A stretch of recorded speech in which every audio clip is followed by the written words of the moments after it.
A $50,000 boat, no crew, no deck gun, no flag, is skimming across the Black Sea at 40 knots.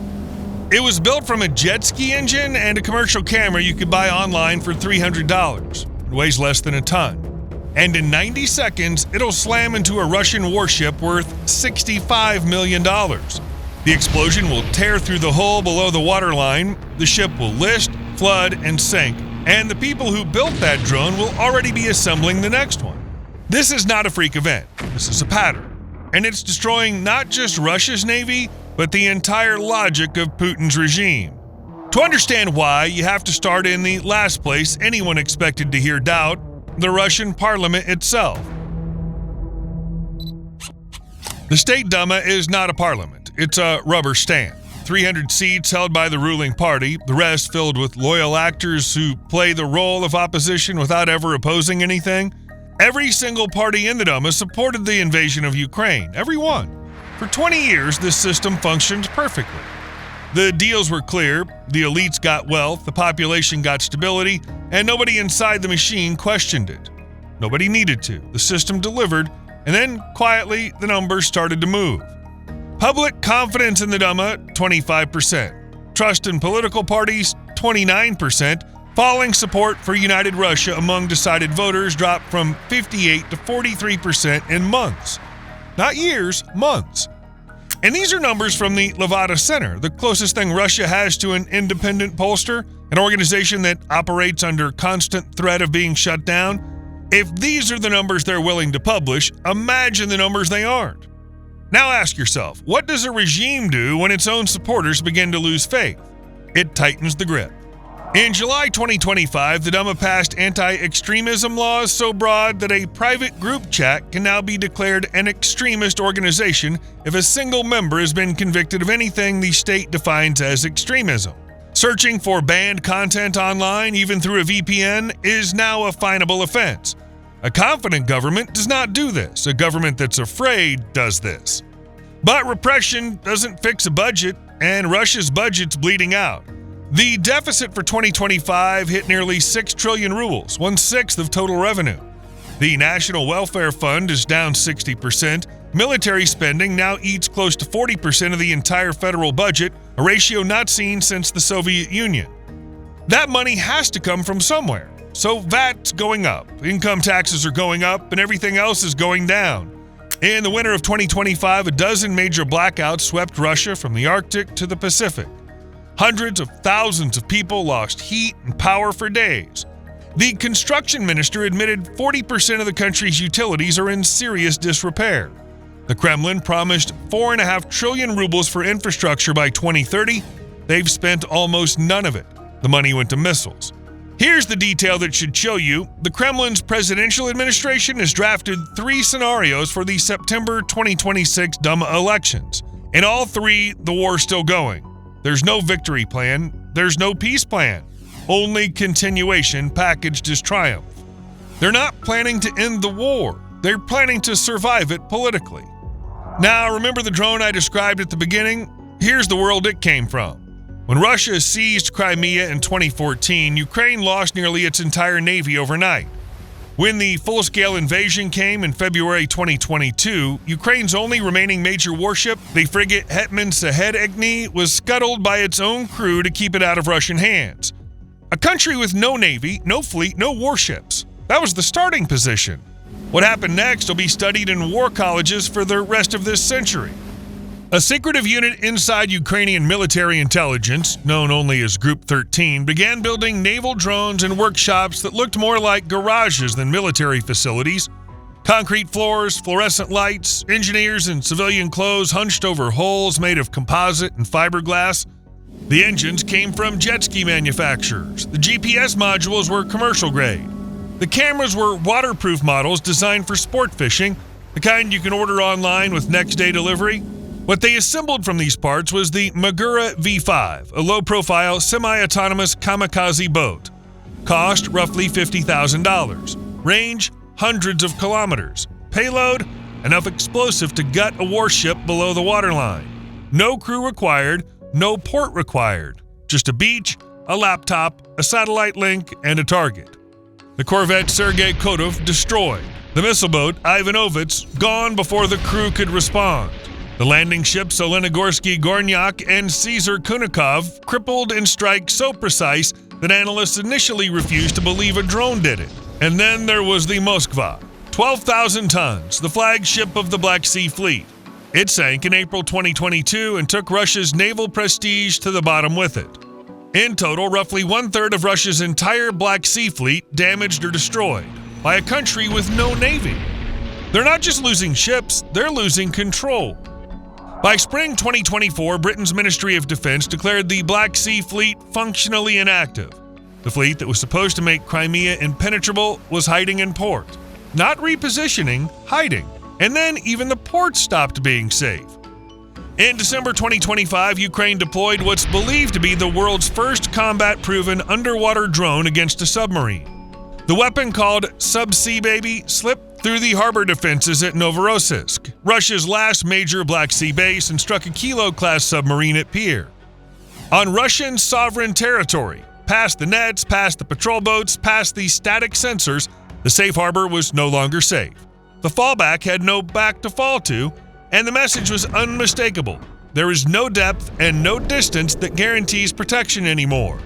If an unmanned vehicle can penetrate a fortified naval base from below the waterline, then the entire concept of a safe port in this war is obsolete. When remote-controlled jet skis are sinking a superpower's warships, is the problem the technology, or is it something deeper? A rot so systemic that no budget line can fix it. Look at Crimea and decide for yourself. Ukraine's been systematically blinding Russia's air defenses on the peninsula. Not with missiles, not with jets, with drones. Medium-range strike drones that fly low, fly slow, and fly at night, guided by operators who can see their targets through thermal cameras while the targets cannot see them.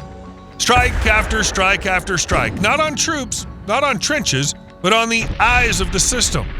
The S-400 surveillance radars. The Nebo-U complex, designed to detect stealth aircraft at 700 kilometers, the brand new Valde anti-drone system, Russia's supposed answer to the swarm threat, one of the newest assets in the entire Russian arsenal, 3 Valdes confirmed destroyed in 2025 alone. Near Yevpatoria, Ukrainian forces hit the same type of Nebo-U radar at least 4 times between September 2025 and February 2026, destroying it, watching Russia replace it, then destroying it again. The pattern's almost cruel in its precision. They hit approach radars at Kirovska and Hvardska air bases. They hit the fire control radars that Ukrainian intelligence calls the eyes of the air defense network. Without those eyes, the launchers are blind. Billions of dollars of integrated air defense, the system that was supposed to make Crimean airspace the most protected zone in the theater, dismantled by drones costing a fraction of a single interceptor missile. This is not a technology problem. This is a system failure. And Crimea was supposed to be sacred. When Putin took it in 2014, his approval ratings hit 90%. The narrative became part of Russia's identity. The motherland restored, the fortress rebuilt, the fleet returned to Sevastopol, the home port of Russian naval power since Catherine the Great. State television showed the warships at anchor, gleaming. School textbooks were rewritten. Billions were spent on the Kerch Bridge, a 12-mile monument connecting the peninsula to the Russian mainland, broadcast live to the nation as proof that Crimea was forever. Putin hinted he would use nuclear weapons to keep it. But when Ukrainian drones began picking off his fleet, ship by ship, radar by radar, he withdrew them, quietly. No nuclear escalation, no counterstrike, just a retreat that made a mockery of every red line he'd ever drawn. The tactical story of how naval drones crippled a superior fleet is one we broke down in detail when Ukrainian drones first struck a Russian corvette. But what matters now is where this campaign is heading. Ukraine has expanded beyond warships. It's now striking Russia's shadow fleet, the aging sanctions-dodging tankers that carry Russian oil under foreign flags with their transponders deliberately switched off, invisible to commercial tracking, slipping through sanctions like ghosts. In late 2025, drones hit the Comoros-flagged tanker Deshan, sanctioned by the EU, the UK, Canada, Australia, and Switzerland, carrying 50 million euros in oil products at maximum speed through Ukrainian waters. Critical damage. They struck export infrastructure at the port of Tups. They hit offshore drilling platforms that Russia had repurposed as military observation posts off Crimea's coast, equipped with anti-tank missiles and surveillance gear to monitor Ukrainian drone movements. Every one of those platforms is now a target. What started as naval defense has become economic warfare, aimed directly at the revenue that funds the entire machine. A pattern of escalation we've been tracking week by week as it unfolds. And Russia can't outrun the math. Moscow announced a $100 billion naval rebuilding plan in 2025, a tacit admission that Ukraine had exposed vulnerabilities the Kremlin never imagined. But who builds the ships? The working-age population has been shrinking by 600,000 per year since 2011. The war made it worse. Military recruitment pulled men from factories, immigration drained skilled workers, and reduced immigration from Central Asia thinned the labor pool further. Unemployment's at 2.4%, not because the economy's healthy, but because there's literally no one left to hire. Factories and the military are bidding against each other for the same shrinking pool of workers, driving up wages in war-linked industries while everyone else falls behind. GDP growth has collapsed from over 4% to roughly 1%. Oil and gas revenues, the lifeblood of the state, fell by nearly a quarter in 2025, lowest since 2020. Interest rates sit above 14%, strangling civilian investment. The central bank cannot lower them because inflation's still running hot, fueled by the very military spending the Kremlin refuses to cut. A senior Russian official told the Washington Post that a banking crisis is possible this year. The German Institute for International and Security Affairs assessed that Russia is in its worst economic position since the war began. And the National Welfare Fund, the rainy day reserve that was supposed to absorb shocks like this, is running dry, depleted by years of plugging budget holes that keep getting larger. The military-industrial complex is now crowding out every other sector, consuming labor, consuming capital, producing output that's manufactured, shipped to the front, and detonated. A missile adds to GDP when it's built. It adds nothing when it explodes. Russia's running an economy that literally burns its own output. This is where the three crises stop being separate and become one. The war devours the budget devours the social contract, the broken social contract forces harsher repression.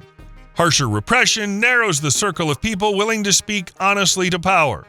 And without honest information flowing upward, without generals willing to say this isn't working, without economists willing to say the numbers don't add up, the decisions get worse.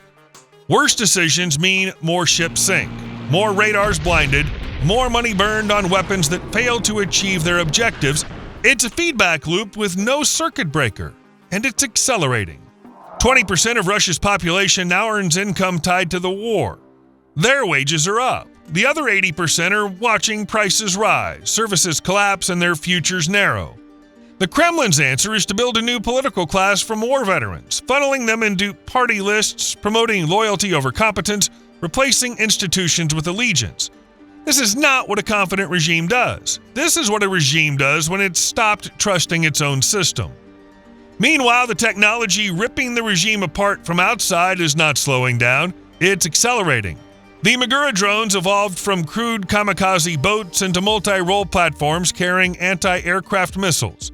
In early 2025, a Magura V-7 shot down 2 Russian Su-30 fighters over the Black Sea, believed to be the first time in history that unmanned naval platforms destroyed military aircraft. A drone boat sitting on the open water knocked a supersonic fighter out of the sky. A country that lost its navy didn't mourn it, it built something the world had never seen. And every month that something gets more lethal, more autonomous, and harder to counter. And at the center of it all sits Crimea. Air defenses degraded, fleet gone, radar coverage being erased night by night. The Kerch Bridge, once a monument to the permanence of Russian control, now a choke point and a target. Everything Putin told his people about Crimea is being contradicted by drone footage of his defenses burning, uploaded to Telegram, viewed by millions, impossible to suppress. The world is watching a regime that projected invincibility being hollowed out from within and from without at the same time. The steroids are wearing off, the theater's losing its audience, and the technology that was supposed to guarantee dominance is being defeated by ingenuity, costing pennies on the dollar. The question is no longer whether the fractures will deepen, they already are. With every drone strike, every budget shortfall, Every silent admission inside the Duma that the trajectory cannot hold. The question is, what happens when a nuclear-armed state, governed by one man who staked everything on a war he cannot win, finally runs out of ways to pretend that the ground beneath him is not giving way?